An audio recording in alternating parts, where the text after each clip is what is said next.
Good morning, everyone. Welcome to our presentation entitled From the Age of Renaissance to Realism. These are the learner's intended objectives. First, define and distinguish the key characteristics of each artistic period. Second, identify the major artists and works of each period. Third, explain the historical and cultural context of each period.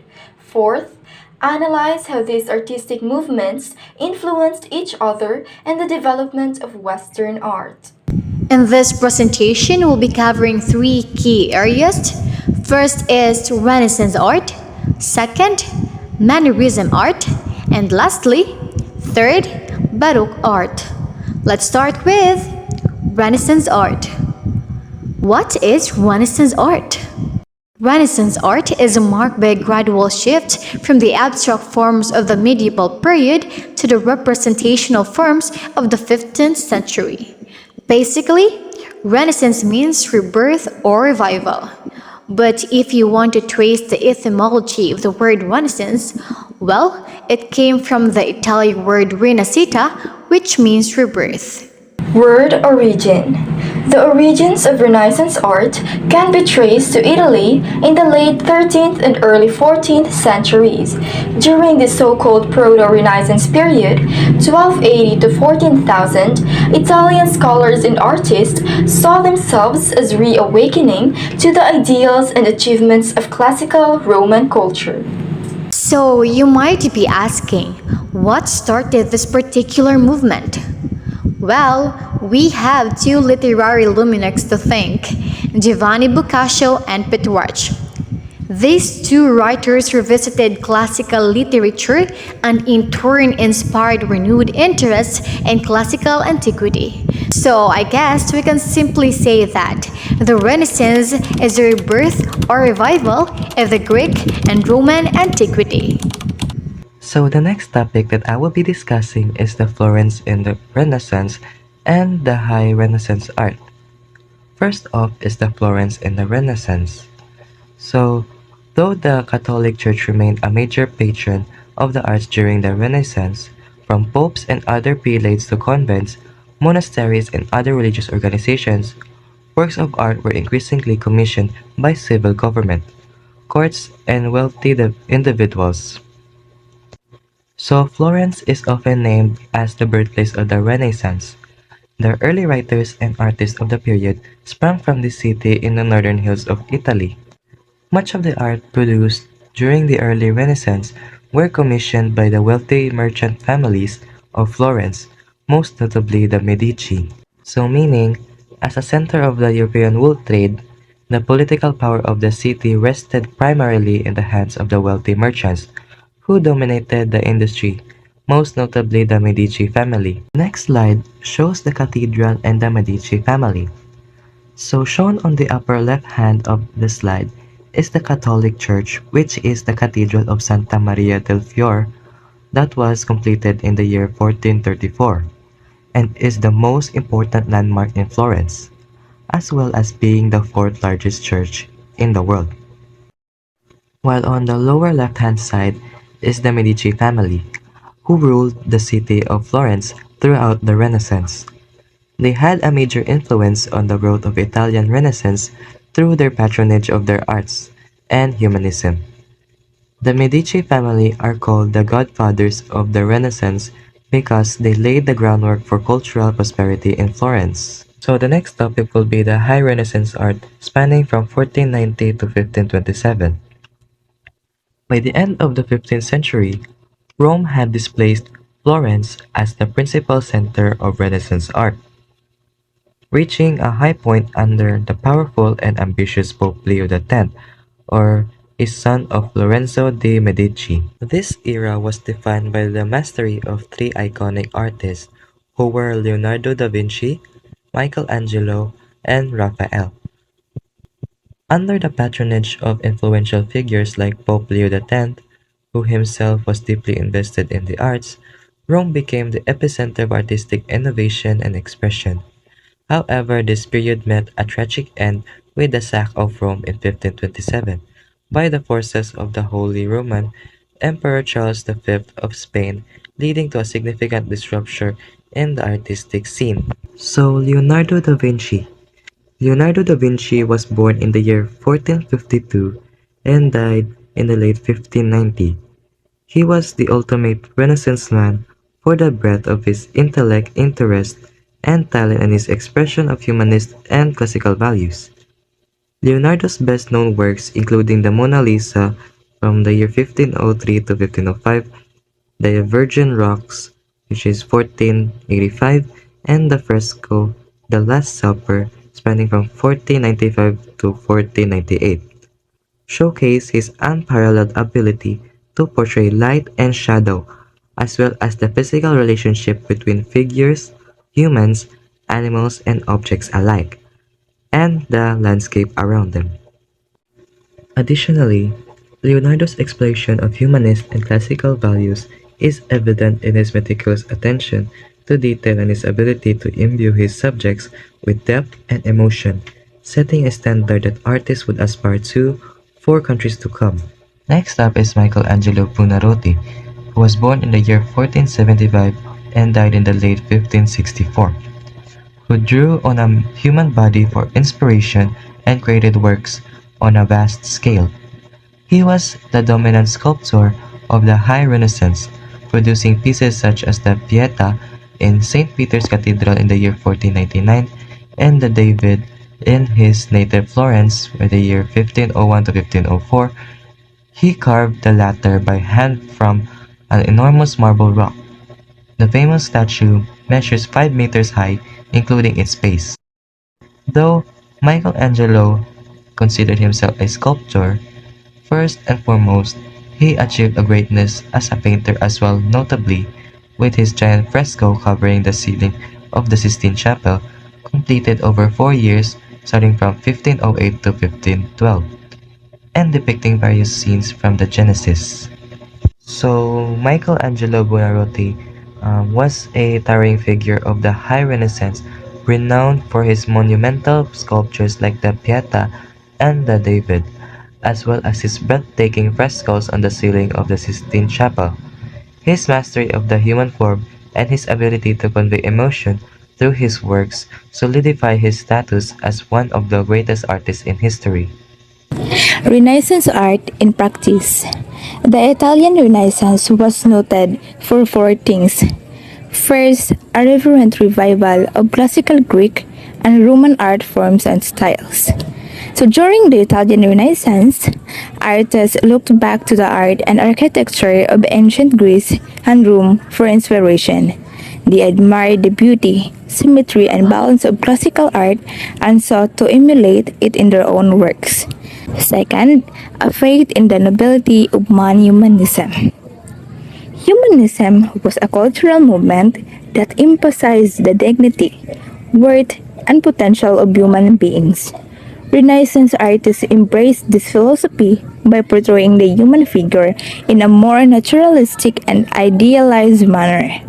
They celebrated human achievements, intellect, and emotions in their artwork, often depicting individuals as heroic and noble. Third, the mastery of illusionistic depth in a painting techniques, maximizing picture, including linear perspective, foreshortening, and later quadratura, and so, Renaissance artists developed sophisticated techniques to create the illusion of depth and space on a flat surface. This included the use of linear perspective, which involves creating the illusion of depth by rendering parallel lines as converging towards a vanishing point. Last, the naturalistic realism of its faces and figures, enhanced by oil painting techniques like sfumato. So, Renaissance artists mastered the portrayal of faces and figures with a high degree of naturalism, capturing anatomical details and expressions realistically. So, in the next slide, Many works of Renaissance art depicted religious images, including subjects such as the Virgin Mary or Madonna, and were encountered by contemporary audiences of the period in the context of religious rituals. Today, they are viewed as great works of art, but at the time they were seen and used mostly as devotional objects. Many Renaissance works were painted as altar pieces of incorporation into rituals associated with Catholic Mass and donated by patrons who sponsored the Mass itself. So during the Renaissance period, art served not only as aesthetic expressions but also as tools for religious devotion and expression. So here I have two examples. First is the Madonna of the Book, and second is the Last Supper by Leonardo da Vinci. Good afternoon, classmates, and to your mom, Mary J. Tabares. By the way, I am John Spencer Grappa, and I am part of Group 1, and I will be discussing about the expansion and the decline of Renaissance art. The expansion and the decline of Renaissance art in practice was influenced by various factors. During the Renaissance, which occurred from 14th to 17th century, there was a significant increase in artistic production and experimental across Europe. And the expansion of Renaissance art was fueled by several key developments. First, was one of the key factors contributing to the expansion of Renaissance was the patronage of wealthy individuals and constitution. Powerful families like the Medici in Florence and Italy and the papacy in Rome supported artists financially, providing them with a commission and opportunities to create. This patronage allowed artists to focus on their craft and push the boundaries of artistic expression. Secondly, the invention of printing press in the 15th century allowed for the widespread dissemination of artistic ideas and knowledge. This facilitated the exchange of artistic techniques and styles across different regions, leading to the diffusion of Renaissance art beyond Italy. Next is the oil painting techniques. During the early Renaissance, artists started experimenting with oil-based paint, which allowed for greater control and wider range of color compared to the traditional and more realistic and detailed artwork. One of the most prominent oil painting techniques that emerged during the Renaissance was the technique of glazing and impasto techniques. Glazing techniques involves applying thin layers of transparent oil paint over a dried layer of opaque paint. These techniques created luminous and vibrant colors, enhancing the depth and richness of the artwork. Next is the technique of impasto, a technique where thick layers of paint are applied to create textures and three-dimensional effects. Artists like Titian and Rembrandt become known for their master use of impasto, bringing a sense of tactile realism to their paintings. This is an example of oil painting, including the Mona Lisa painting, the Sistine Chapel, the Skull of Athens, and the last is the Virgin and Child. And the last topic I will be reporting about is the decline of Renaissance. The popularity of oil painting techniques started to wane. The rise of other artistic movements, such as Mannerisms and Baroque, brought a new styles and approach that favors different mediums and techniques. Nevertheless, the oil painting techniques developed during the Renaissance laid the foundation for future generation of artists and continue to be influential in the art world. The decline of Renaissance art can be attributed to several factors as well. One significant factor was the religious and political upheavals of Protestant Reformation and the Counter Reformation.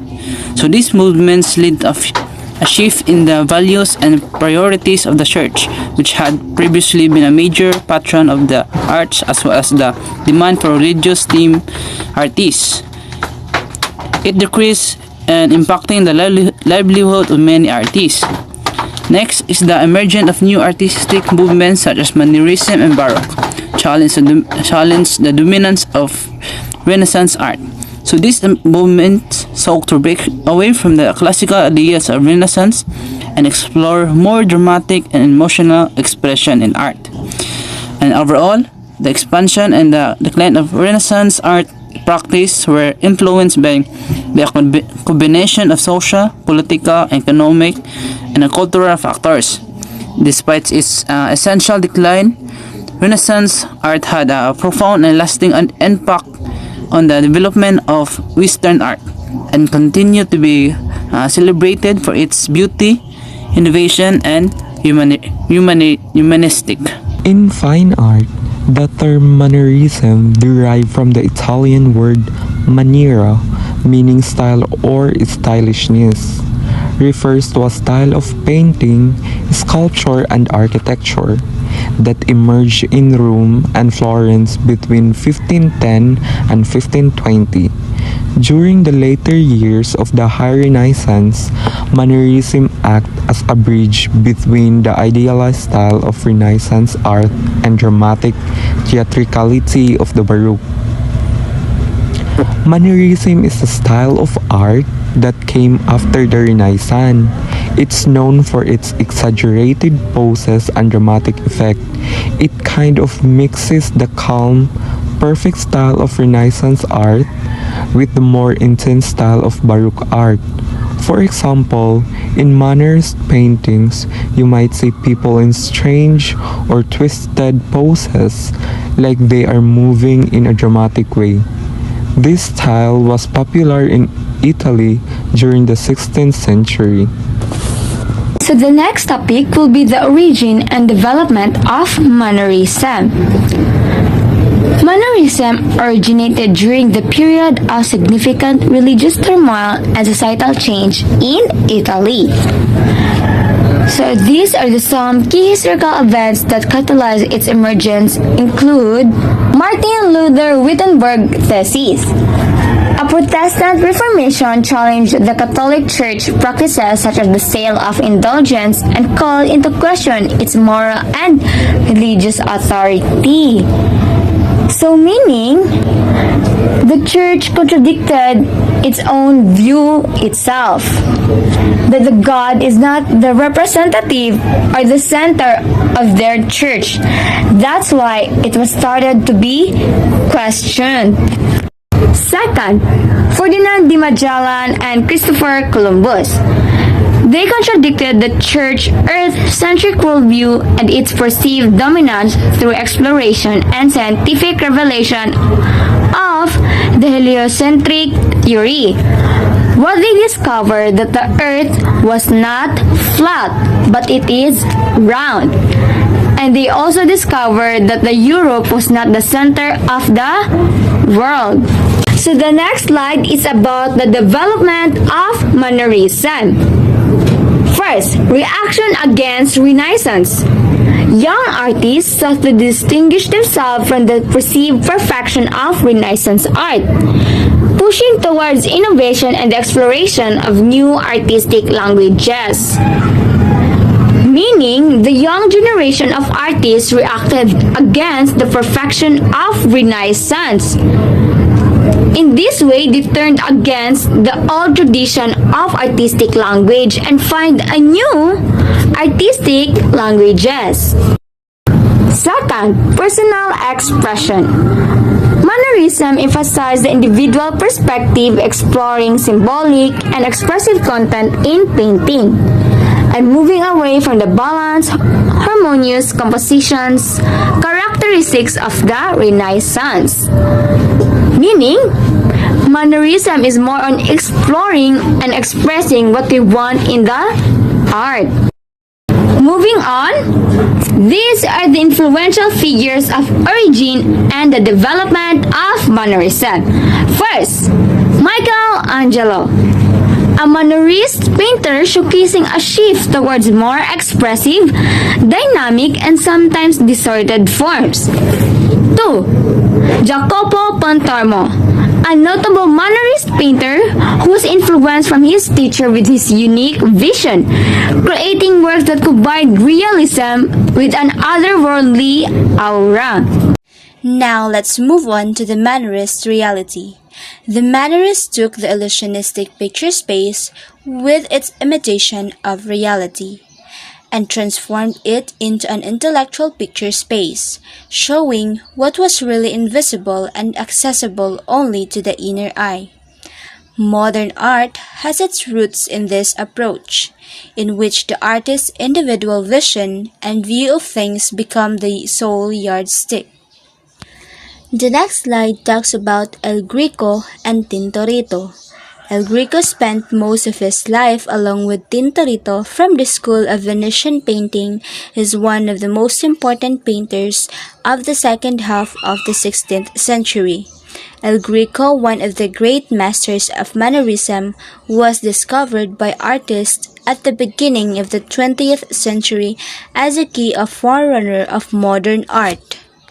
Both painters wanted to create something new, but their painting were not a refined game with new artistic media.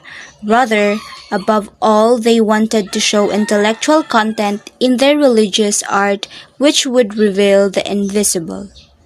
Now let's tackle about the Baroque art. The Baroque art and architecture, the visual arts and building design and construction produced during the era in the history of Western art that roughly coincides with the 17th century. The earliest manifestation which occurred in the Italy date from the latter decades of the 16th century, while in some religious, notably Germany and colonial South America. Certain culminating achievements of Baroque did not occur until 18th century. The work that distinguishes the Baroque period is stylistically complex, even contradictory. In general, however, the desire to evoke emotional states by appealing to the senses, often in dramatic ways, underlies its manifestation. Some of qualities most frequently associated with the Baroque are grandeur, sensuous richness, drama, vitality movement, tension, emotional exuberance, and a tendency to blur distinctions among the various arts. The next slides are some examples of the Baroque arts. First is the Calling of Saint Matthew by Michelangelo. Second, Judith slaying Holofernes by Artemisia Gentileschi. Third, Saint Peter's Baldachin by Gian Lorenzo Bernini. And now let's talk about the three main tendencies of the era. First, emergence of the Counter-Reformation and the expansion of its domain, both territorially and intellectually. Second, consolidation of absolute monarchies, accompanied by a simultaneous crystallization of a prominent and powerful middle class, which now come to play a role in art patronage. Last, new interest in nature and general broadening of human intellectual horizons, spurred by developments in science and by exploration of the globe. So the next slide, we will be tackling about architecture, painting, and sculpture. The arts present an unusual diversity in the Baroque period, chiefly because currents of naturalism and classicism coexisted and intermingled with the typical Baroque style. During the Baroque period, which spanned roughly from the late 16th to the early 18th century, the arts displayed a fascinating blend of different styles and influences. Naturalism, characterized by a focus on depicting subjects realistically and in detail, one such influence. Classicism, on the other hand, drew inspiration from ancient Greek and Roman art, emphasizing balance, harmony, and proportion. And in the midst of these currents, the typical Baroque style emerged, marked by dramatic compositions, emotional intensity, and dynamic movement. Caravaggio popularized tenebrism, or Tenebrism is the use of extreme contrast of light and dark. Artemisia Gentilici employed this technique to great effect in her history paintings, for an unusual theme among contemporary women artists. Some examples of Baroque paintings are Artemisia's Judith beheading, Holofernes, and a hippopotamus and crocodile hunt. The next slide is the Baroque architecture, as developed by Bernini, Carlo Maderno, Francisco Borromini, and Guarino Guarini, emphasize massiveness and monumentality, movement, dramatic spatial and lighting sequences, and a rich interior decoration using contrasting surface textures, vivid colors, and luxurious materials to heighten the structure's physical immediacy and evoke sensual delight. That's all. Thank you.